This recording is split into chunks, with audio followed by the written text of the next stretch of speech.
তো সবাই আসে জগন্নাথ দেবের দর্শন করার জন্য, কিন্তু সবাই কি সামনে থেকে দর্শন করার সুযোগ পায়? আজকে এই ভিডিওর মাধ্যমে তোমরা জানতে পারবে কোন সময় মন্দিরে এলে সবচেয়ে ভালো আর সামনে থেকে প্রভুর দর্শন করতে পারবে। তাছাড়াও তোমাদের সাথে এমন একজনের পরিচয় করিয়ে দেবো, তার সাথে মন্দিরে গেলে মন্দির ও প্রভু সম্পর্কে অনেক কিছু জানতে পারবে। তার সাথে দেখাবো পুরীর কিছু লোকাল সাইট সিন, তার মধ্যে একটি জায়গা জগন্নাথ দেবের সবচেয়ে বেশি প্রিয়। হ্যালো বন্ধুরা, তো আজকে আমাদের পুরীতে ডে 4 আর এখন ঘড়িতে বাজে 5টা 41 আর আমি চলে যাচ্ছি এখন সূর্যোদয় দেখার জন্য। জানি না কটার সময় সূর্য উঠবে, কিন্তু আমি আগে থেকে গিয়ে রেডি থাকছি আর সবটা দেখবো ভালো করে, তো আরও বেশি ভালো লাগবে আর তোমাদের দেখাবো। চলো ভিডিও শুরু করা যাক। এখানে দেখো সকাল সকালই কত লোক উঠে পড়েছে ঘুম থেকে, কিন্তু যে ভিড়টা এমনি সময় থাকে তো এখনও সেই ভিড়টা এখন অতটা নেই। সবে এখন ভোরের আলোটা ফুটছে আর কি সুন্দর লাগছে আশপাশটা। চারিদিকের পরিবেশটা সত্যি খুব মনোরম হয়ে আছে, পুরো হালকা হালকা ঠান্ডা ঠান্ডা একটা ভাইবস আছে, খুব ভালো লাগছে। সকাল সকালে প্রচুর লোক চলে এসেছে সানরাইজ দেখার জন্য, দেখতে পাচ্ছ এখন থেকে ভিড় হয়ে গেছে। কি সুন্দর লাগছে ভোরবেলা, দেখতেই পাচ্ছ আস্তে আস্তে কিরকম সূর্যটা উঠছে। গতকাল আমরা সূর্যোদয় দেখার একদমই সময় পাইনি, কারণ গতকাল সকাল রাত্রি থাকতে থাকতে ভোরবেলা একদম বেরিয়ে গেছিলাম জগন্নাথ মন্দিরে পুজো দিতে, কারণ আমাদের সেই টাইমিংই দেওয়া হয়েছিল। কারণ জগন্নাথ মন্দিরের দর্শন একমাত্র সকালবেলায় সবচেয়ে ভালো হয়। হ্যাঁ, অনেকে বলে যে সন্ধ্যেবেলা ভিড়টা কম থাকে, সন্ধ্যেবেলা যাওয়া উচিত। আমি এর আগেও পুরী এসেছিলাম, কিন্তু এত ভালো সূর্যোদয় দেখতে পাইনি, কারণ তখন দেরি হয়ে গেছিলো ঘুম থেকে উঠতে উঠতে। কিন্তু এবারে দারুণ লাগছে দেখতে সূর্যোদয়। আচ্ছা, গতকাল মানে ডে 3-তে আমরা চলে গেছিলাম জগন্নাথ মন্দিরে পুজো দিতে। ওখানে জানোই তো পান্ডা ছাড়া পুজো হয় না, মানে খুব সমস্যা হয়, তো পান্ডা নিয়ে আমরা পুজো দিয়েছিলাম। তো যে পান্ডাকে নিয়ে আমরা পুজো দিয়েছিলাম তিনি খুবই ভালো ছিল, মানে এত কিছু বুঝিয়েছে আর ডিটেলসে বুঝিয়েছে, আর খুব এমন কিছু কিছু জায়গা দেখিয়েছে যেটা এমনি আমি যখন আগের বার গেছিলাম তো এত ভালো করে একদমই বোঝায়নি, মানে সব পান্ডারা তো ওভাবে বোঝায় না। তো তোমরা যদি এই পান্ডার নাম্বার নিয়ে ওনার সাথে মন্দিরে দর্শন করতে চাও তো আমি এখানে তার নাম্বার দিয়ে দেবো আর কিছু ছবি দিয়ে দিচ্ছি, তোমরা সেগুলো দেখে কনফার্ম হয়ে যেতে পারো, তোমরা যোগাযোগ করে নিতে পারো। উনি খুবই ভালো সত্যি। আর জগন্নাথ দেবকে এত কাছ থেকে দেখেছি আর কতক্ষণ ধরে দাঁড়িয়েছিলাম, আমার তো পুরো মন ভরে গেল, কিন্তু এই সবই সম্ভব হয়েছে শুধু ওনার জন্য। তো তোমরাও যদি এত সুন্দরভাবে ঠাকুরের দর্শন করতে চাও তো অবভিয়াসলি ওনার সাথে কন্ট্যাক্ট করে নিও। আর আমাদের কিন্তু লাইনেও কম দাঁড়াতে হয়েছে, মানে যে লাইনটা ছিল না অনেক দূর থেকে, আমাদের মানে পুরো মাঝখান থেকে দাঁড়াতে হয়েছে, কারণ মাঝখানে অনেকগুলো লাইন হয়ে গেছিলো, তো একটা স্পেশাল লাইনে তো আমাদের দাঁড় করে দিয়েছিলেন উনি। মানে উনি পুরো জগন্নাথ মন্দিরের ব্যাপারে ডিটেলসে বোঝাবে, ডিটেলসে, মানে ভগবানের কখন কি সাজসজ্জা হয় বা কখন কি রিচুয়ালস পালন করা হয় সেগুলো তোমাদের বোঝাবে, তো উনি খুবই ভালো বোঝায়, তোমরা যোগাযোগ করে নিও। আর ঠাকুরের ভোগ তো আমি বলবো মন্দিরের ভেতরে ঠাকুরের ভোগ বিক্রি হচ্ছে, যে অন্নভোগ, তোমরা সেখান থেকে খেয়ে নেওয়াটাই বেশি ভালো হবে, কারণ বাইরে যদি কিনতে যাও না সেটা প্রাইসটা অনেক বেশি হয়ে যাবে। ওখানে 100 টাকা প্লেট, তোমার পেট ভরে যা খাবার দেবে তোমার পেট ভরে যাবে, তো ওখান থেকে অবভিয়াসলি কিনে নিও। এরপর একটু খাওয়া দাওয়া করেই আমরা চলে গেছিলাম পুরীর কিছু সাইট সিন দেখার জন্য, যেগুলো লোকাল পুরী শহরের মধ্যেই আছে।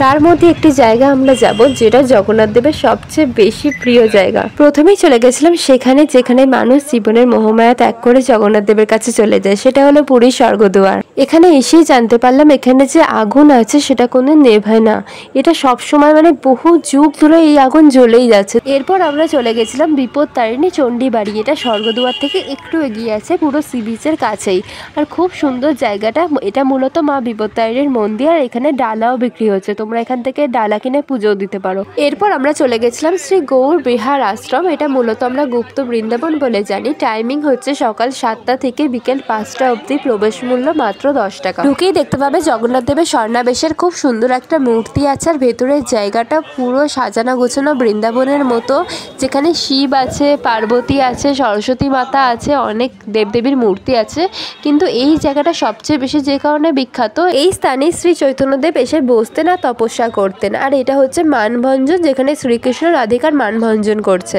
এখানে শ্রী চৈতন্যদেবের বেশ কিছু ছোট ছোট মন্দির রয়েছে, আর তার সাথে রয়েছে পুরো গাছে গাছে ভর্তি জায়গাটা, আর গাছের নিচেই রয়েছে শ্রী রাধাকৃষ্ণের খুব সুন্দর একটা মূর্তি, রাধাকৃষ্ণের যুগল মূর্তি, আর তার পাশেই রয়েছে গৌর নিমায়ের মূর্তি।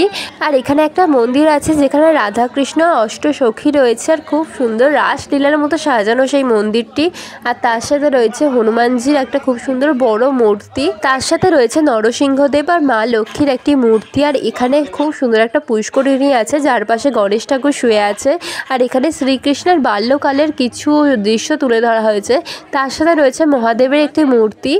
আর এখানে মাধবাচার্য শঙ্করাচার্যের কিছু মূর্তি আছে, তার সাথে সমুদ্র মন্থনের একটা দৃশ্য এখানে তুলে ধরা হয়েছে। আর এখানে রয়েছে শ্রীকৃষ্ণ আর বলরাম দেবের একটি যুগল মূর্তি।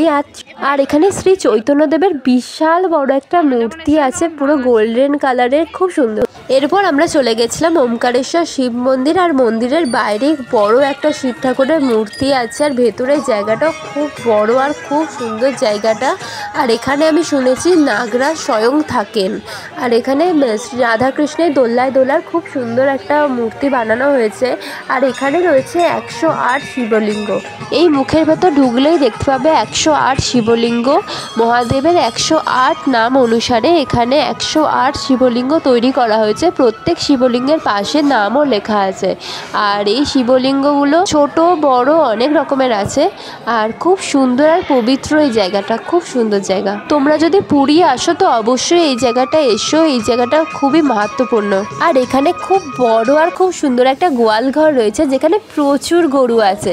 আর এখানে রয়েছে রথের চাকা, যারা রথের সময় পুরীতে আসতে পারে না তারা এখানে এসে রথের চাকাও ছুতে পারবে। এরপর আমরা চলে গেছিলাম জগন্নাথ দেবের পিসির বাড়িতে। আর পিসির বাড়ির জায়গাটা এত সুন্দর, বিশাল বড় একটা পুষ্করিণী আছে, আর তার মাঝখানে হচ্ছে এই মন্দিরটা, আর জলের ওপর দিয়ে হেঁটে যেতে হবে। কিন্তু এরপর আমাদের জগন্নাথ দেবের সবচেয়ে প্রিয় জায়গা দর্শন করতে যাওয়া ছিল, মন্দির বন্ধ হয়ে যাবে এই তাড়াহুড়োর মধ্যে আমরা আর ওখানে যাওয়া হলো না, কিন্তু জল আমরা সবাই মাথায় দিয়েছি, কারণ এই জায়গাটা খুবই পবিত্র, কারণ এটা জগন্নাথ দেবের পিসির বাড়ি। এরপর আমরা চলে গেছিলাম জগন্নাথ দেবের সবচেয়ে প্রিয় জায়গায়, সেটা হলো গুন্ডিচা মন্দির বা জগন্নাথ দেবের মাসির বাড়ি। খুব সুন্দর এই জায়গাটা, এখানেই রথের সময় 8 দিন ধরে জগন্নাথ দেব তার স্বর্ণ রত্নখচিত সিংহাসন ছেড়ে এখানে এসে থাকেন, এই জন্য এই জায়গাটা এতটা মাহাত্ম্যপূর্ণ। তারপরের দিনে আমাদের বিকেলবেলা ফেরার ট্রেন ছিল, সেই জন্য বিকেলবেলা আমরা চলে গেছিলাম সমুদ্র তীরে সময় কাটানোর জন্য। আর সমুদ্র তীরে বিকেলবেলাটা এত সুন্দর লাগে আমি ভাবতে পারিনি, কারণ এর আগে কোনোদিনও বিকেলবেলা আমি সমুদ্রের ধারে কাটাইনি। আর এত সুন্দর লাগছিল কি বলবো, চারদিকটা পুরো লাল লাল হয়েছিল, হালকা হালকা। আর বিকেলবেলা বসে থাকবো সমুদ্রের ধারে, আর কিছু খাবো না, তাই ভাবলাম পুরীর স্পেশাল কিছু খাওয়া যাক। তাই আমি ওখানে খুঁজছিলাম কোনো মদন মোহন কেউ বিক্রি করছে কিনা, তো একটু কাছে গিয়ে দেখলাম কেউ বিক্রি করছে, তাই তাড়াতাড়ি করে যাচ্ছিলাম যেন আরো দূরে না চলে যায়, তাহলে তো ওনার পিছনে দৌড়াতেই হবে। আর কাকু গিয়ে বলতে কাকু আমার মদন মোহন দিল প্যাকেটে করে, এটা পার পিস 10 টাকা করে, আমি সবার জন্য নিয়েছিলাম তাই 100 টাকা নিয়ে নিয়েছিলাম একদম 10 পিস, কারণ সবাই ছিল আমাদের ফ্যামিলিতে। আর মদন মোহন ছাড়াও পুরীর কিছু ফেমাস মিষ্টি আছে, যেমন ছানা পোড়া, আরও অনেক কিছু আছে। আর সবচেয়ে ফেমাস হচ্ছে এখানকার সোয়াবিন, যেগুলো পুরো রসগোল্লার মতো বড় বড় হয়, সেটাও কিনেছি আমরা।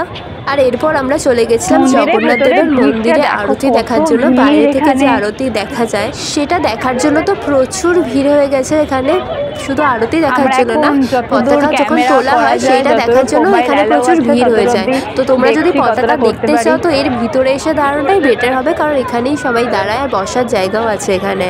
আর তারপরে শুরু হয়ে গেল জগন্নাথ দেবের আরতি, এটা সিংহদুয়ারের বাইরেই আরতি হয়, আর খুবই ভালো লাগছিল এই আরতি দেখতে। আমরা ভাবছিলাম যে আমরা 4 দিন ধরে এখানে এসেছি, আগে কেন আসিনি বিকেলবেলাটা এখানে কাটাতে, এত সুন্দর লাগছে, এত ভিড়। আর এখানে ভিডিওগ্রাফি হচ্ছিল পুরো আরতির, খুবই ভালো লাগছিল দেখতে।